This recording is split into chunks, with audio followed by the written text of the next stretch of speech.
Hey guys, it's Chris at the Ultimate Recycler. Today's video is going to be a restoration video on this beautiful old lock I just found in a shed cleanup a while back. In fact, I found it in my shed, but it has come out of a box that came from a shed we cleaned up for work.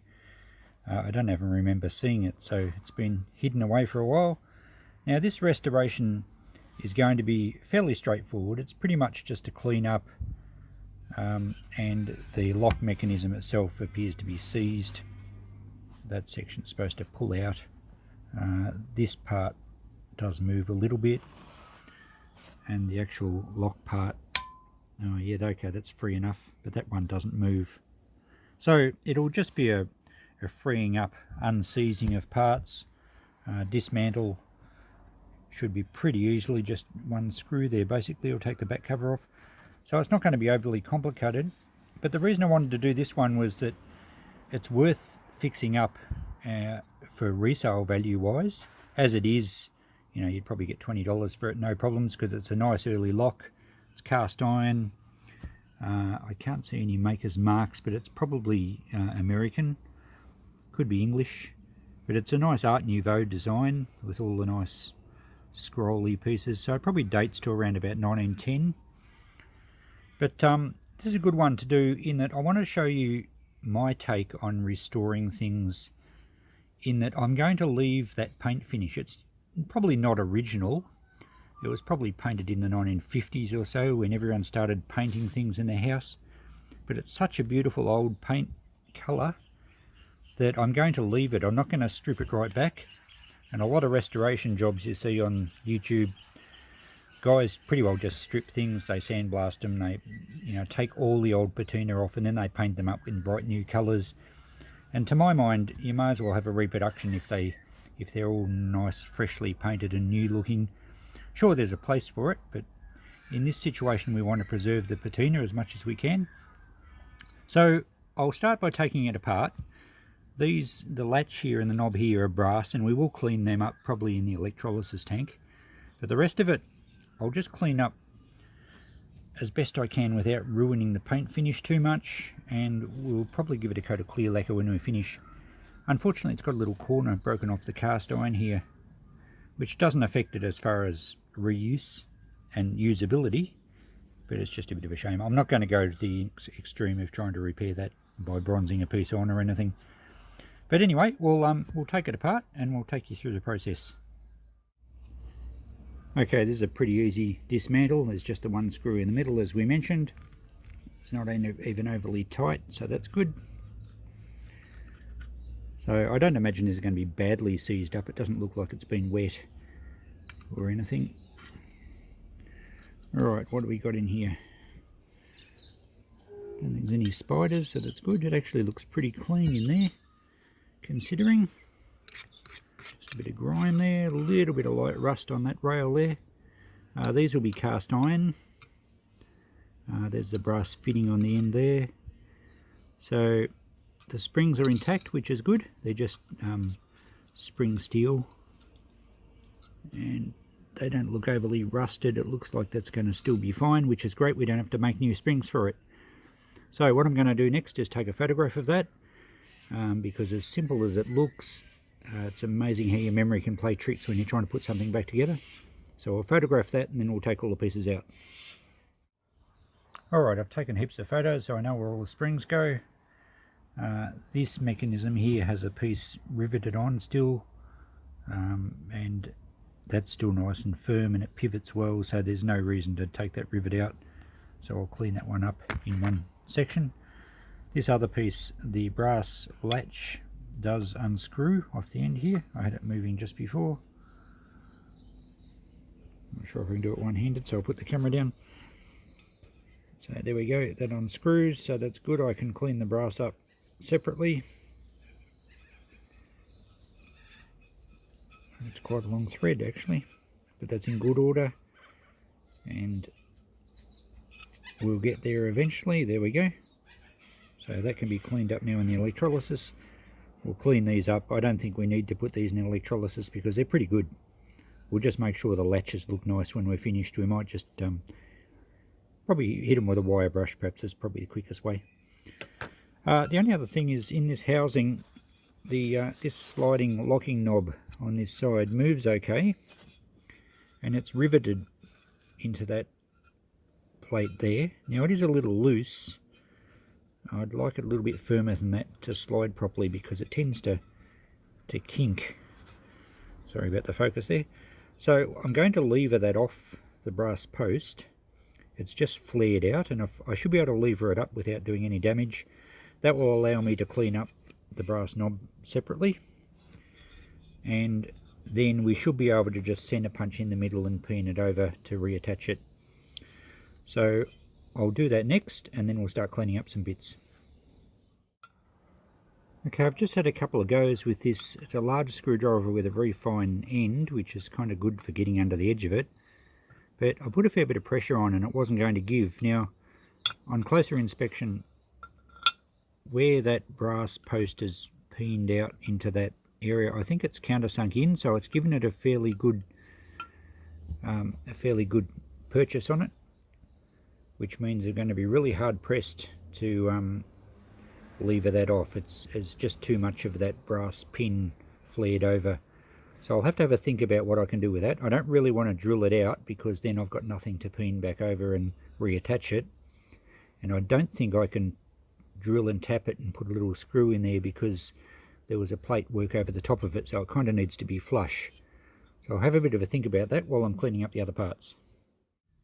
So I'm just going to give these a scrub up with some soapy steel wool and a little bit of detergent in warm water, and that should be all we need to get the fine layer of rust off them. We don't need to go to too much trouble. The back plate was pretty clean anyway, as you remember, and that will give us a nice clean surface to assemble them all. And we'll put a little bit of grease on the contact points when we put it back together so that it operates smoothly. So we'll just wash up all these parts and they should come up pretty good. Now we'll give this outer casing a clean up, remembering we don't want to damage the paint finish too much. Well, if at all really, but I think you'll find that the paint's, being an old enamel, it's going to be very hard, and a bit of fine steel wool is certainly not going to take it off. And the steel wool should also just take off the light surface rust that's crept over the paint in places, and it'll give it a really nice original aged patina. Now we will need a fine brush to get into those decorative parts without being too abrasive, and we still have to work out what to do with this other brass knob.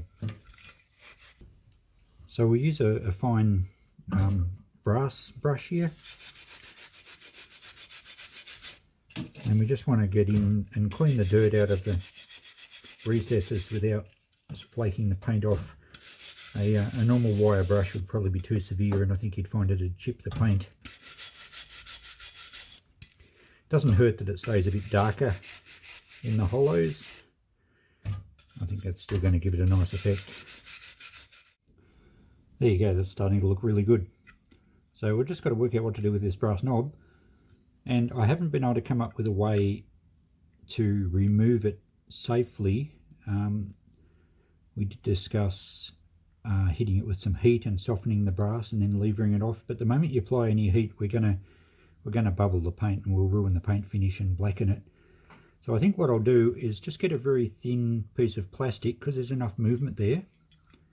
Get a thin piece of plastic to protect this nice old paintwork, and then we'll be able to actually clean this one up, perhaps with a little bit of paint stripper first and then some fine steel wool, and we'll be able to polish that brass button up to look quite nice without affecting the housing around it. So I've got a very fine piece of plastic here, which I've cut a little hole in the middle, and what we'll do is we'll just slice down where I creased it with the scissors, and that will allow us to slip it under the knob here.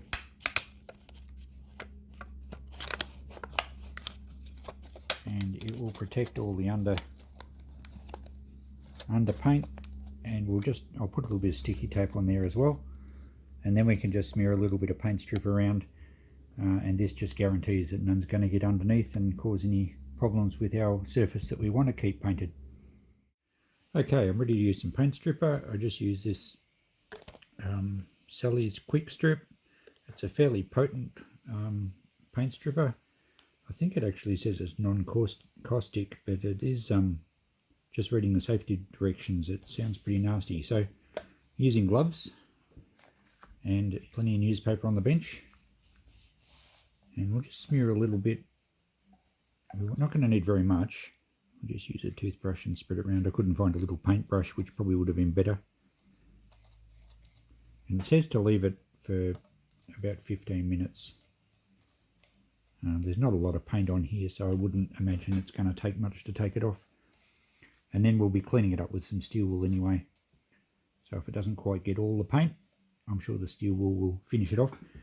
Now, I was going to clean these pieces in electrolysis, but seeing so we decided not to do that one, I will do this one with the paint stripper as well, because otherwise the brass might end up a slightly different colour. So we'll put a little bit of paint stripper on this one as well, and then in about 15 minutes we should be able to scrub them off. Okay, this has only been 5 minutes, and the paint's really bubbled quickly, and I think it's just going to pretty much fall off. Look at that. So I don't think we really need to leave it any longer. I'll just scrape it around with a screwdriver a bit, and then we'll get some steel wool onto it in the sink and wash it up before it actually creeps under the plastic and causes paint loss where I don't want it.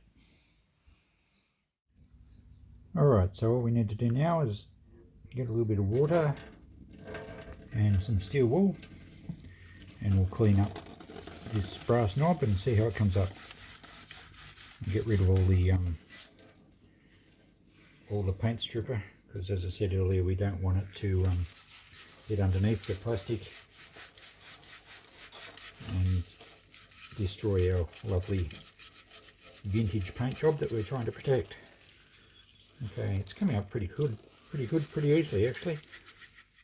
So that should do. We'll take this plastic off now and make sure there's been no issues underneath. Okay, that looks pretty good. Very nice. Nice rustic, suitably aged piece, and we haven't had to take it off, so that works alright. I will probably try and rivet that a little bit tighter, just so it takes some of the slop out of it, but still allows it to move smoothly.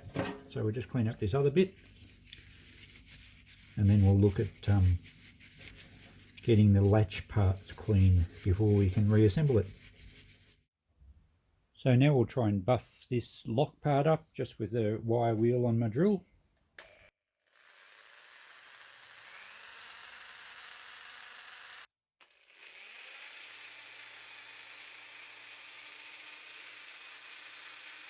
And that's all we want, just to take the paint off, give it a little bit of a shine, sort of that well-worn but polished look.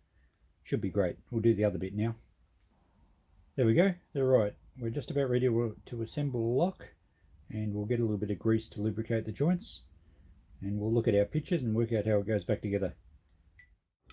So now that we come to assembling the lock, and you can see here I've flared out the brass post of that knob a little bit, and it's tightened up the piece there. It still moves freely, but it's just not as sloppy as it was, which is good.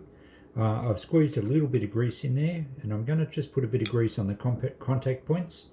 I'm just using an old BP multi-purpose grease. I don't like using oil in locks because it gets messy and it drips and it attracts dust, which sort of binds it all up eventually. Grease, of course, will attract a bit of dust, it'll stick to it, but to service them regularly, it won't be, it's going to last for years before it'll need doing again. You can get a graphite powder for locks, but I find that very messy. So not too much. The rule of thumb with lubrication is more is not better. So just a little bit on all the moving parts, and it should be right. So I'll put it back together now. We might have to consult our photos to get everything in the right order though, but we'll be fine. Okay, it all went together really well. I did have to double check the photos for some of the springs because I wasn't sure what posts they came off, but that's why we take photos. So that all worked really well. And it seems to operate really smoothly. And all I have to do now is put the back cover on. However, I haven't mentioned in this whole deal, this whole video, about a key. So I didn't have one with this lock, but I've been through my box of keys here, and I've got quite a number of boxes of keys. These are all old house keys. And you know, what can I say? I keep everything because it might be handy one day, and quite often it is. So I found a key that does fit through the aperture, and it's got the right sort of lugs on it. And what we need to study here is how the lock works. So for the deadbolt to slide back, you can see how it's actually trapped. I might put the camera down, then I'll be able to show it a bit better. Okay, that's better.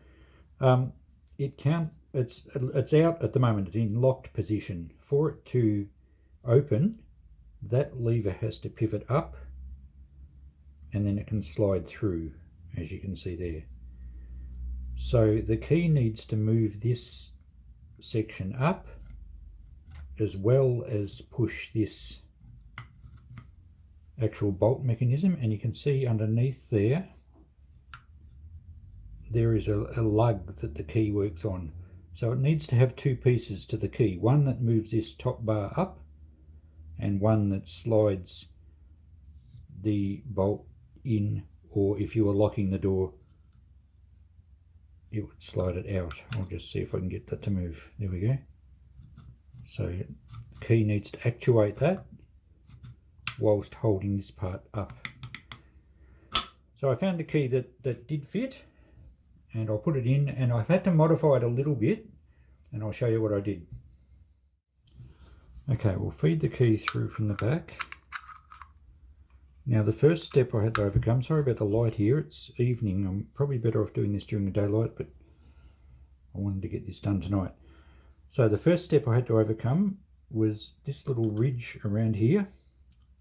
So there had to be, you see this slot at the end of the key here, I had to make the slot at the other end a little bit deeper so that it fits around there. And I also had to extend this other slot just out a little bit to go around this section. So once I had the key in there to move, you can see how it now is the same profile and spins around. It's got the two lugs, one on the bottom and one on the top, and really they were just about perfect. I just had to shorten one of them. Okay, hopefully that angle's a bit better. Now if we turn the key further, see that the upper lug lifts that bar, and the bottom lug slides into position, and then it moves on that middle piece and it slides the bolt back, whilst the top lug is holding that bar out of the road. And then the spring clicks it back down, and the door is now in, the lock is now in open position. If we turn it back the other way, it does exactly the same thing in reverse. And the lock is now in locked position. So there we go. I'm happy that I found a key for it. Now that we've got that sorted, I'm not putting any grease on these moving parts, because the last thing you want to do when you lock a door is take the key out, put it in your pocket, and it's got grease on it. So I'll keep that part clean. And now we can put the cover on and our job's done. And there's our finished lock. Beautifully restored in my view, in that I don't, as I said at the start of this video, I don't like things over restored. This still has its history. Beautiful old patina. I haven't sprayed it with anything. Possibly could do a little bit of clear lacquer just to stop any rust. But look, in a door situation inside, or at least undercover, it's not going to rust quickly. The brass polished up really well. It will very quickly just get a bit of a natural tarnish and dull off a bit. It's probably just a fraction too shiny at the moment. But the lock's come up really good. And nice to find a key that fits it. This latch here opens your door, operates beautifully. This button here actually locks the latch open, and then if you release that, it clicks back, and you can see it just works really smoothly. I love the clunks of old locks. And the key, as we showed before, fits in there nicely, operates the bolt beautifully, and so we now have a fully functional, genuine antique cast iron lock.